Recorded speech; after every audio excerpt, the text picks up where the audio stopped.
Hi, folks. Today we are at the north end of Kitsap Peninsula near Hansville, Washington, to tour Richie and Rick's amazing garden for NHS's 2020 Meet the Board Tour.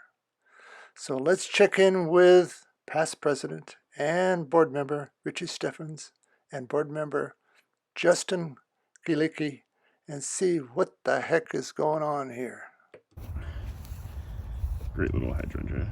Yeah, a few years ago, we've never really had space to grow trees and hydrangeas and that sort, and so we decided that hydrangeas are kind of nice for summer color, and we get a few, and so we now have 70 hydrangeas.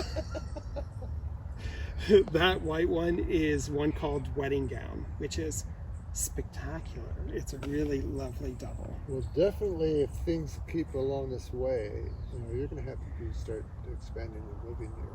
I know.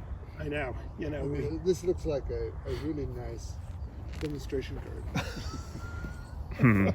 I know this has we got to start shifting things around this winter, this fall and this winter in here, or we're going to be choking on plants. I'll give you a sense for how far the property goes. Quite a ways back here. Yeah. Just in the middle of the field, you got a giant pot of dahlias and cannas. And Doesn't everyone?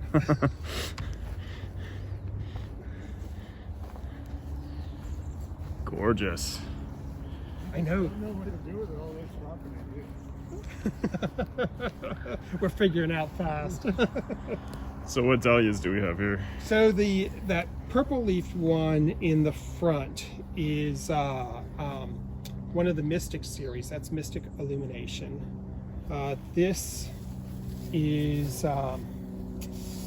Wildwood Marie, which is a really beautiful pink with a yellow center to it. And our first this one is we don't have huge flowered ones here, but this one has a pretty good size bloom.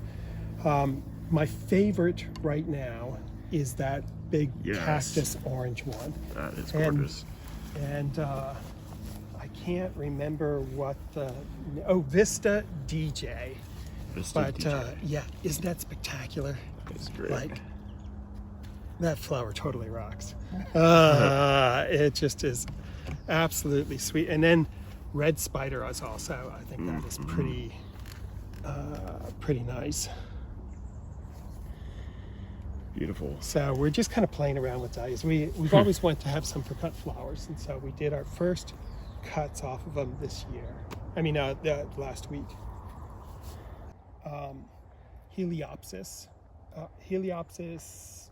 Helianthioides scabra bleeding hearts, which is a seed strain that the Gelito company was selling. Purple foliage with then these really beautiful orange and gold flowers, very long blooming. It's been blooming for about a month so far and will bloom until September.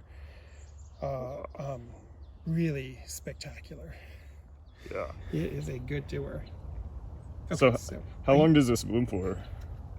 It started blooming in May and it'll go all the way through to November. No problem. Nice. And this is its last year in the container. We're going to transplant it into the ground this fall.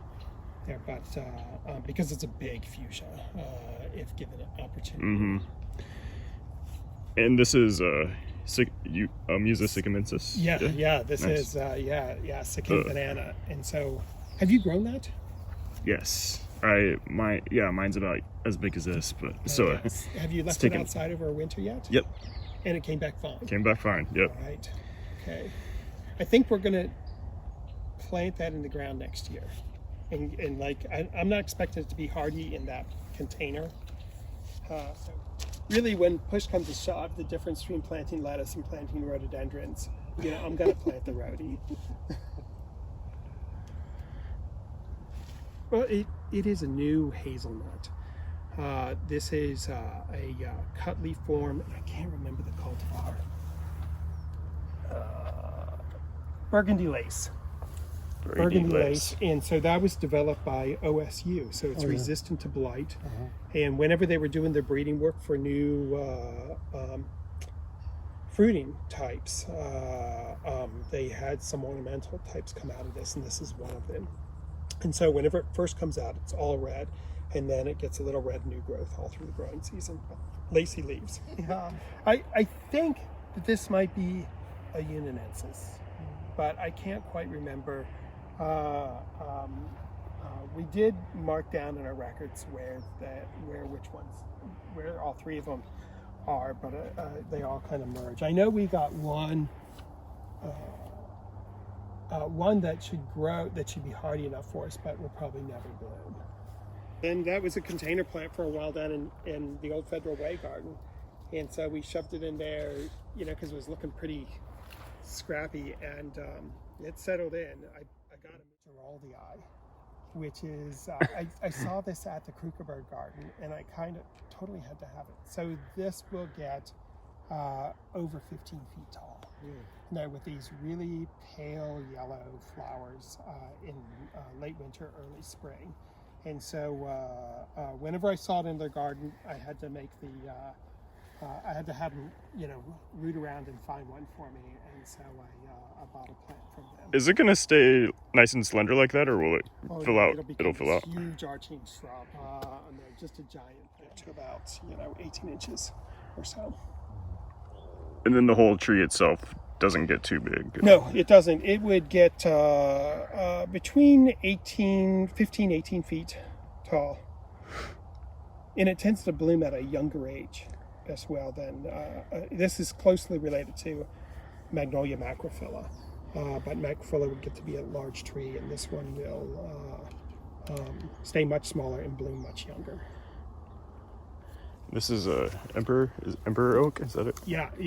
This is Quercus dentata pinnatifida.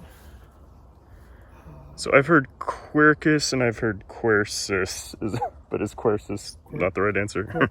Quercus. Quercus, okay. All the C's are K's.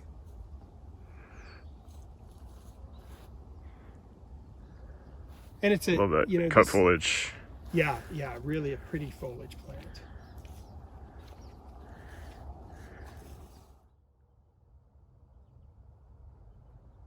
What was the name again on this rhodie? That's rhododendron Ospos Red Elizabeth. Ospos Red Elizabeth. Sir Charles Lemon. And that rhodie is one of my favorite rhododendrons. We had one at our old garden in Federal Way, but it was too big for us to move. Too big and in a really awkward place for us to move it. And so whenever we moved here, we really wanted to get one. And so, whenever you buy 10 acres, one plant is not going to make an impact. And so we bought 3 so far there. But it's a stunning rhododendron. That is great. Well, it's brilliant, and this is white. And the leaves just kind of perk upwards too, so you can see it. It's maybe it's bred that way. yeah, it really shows that. This is a very old hybrid seedling out of some of the early rhododendron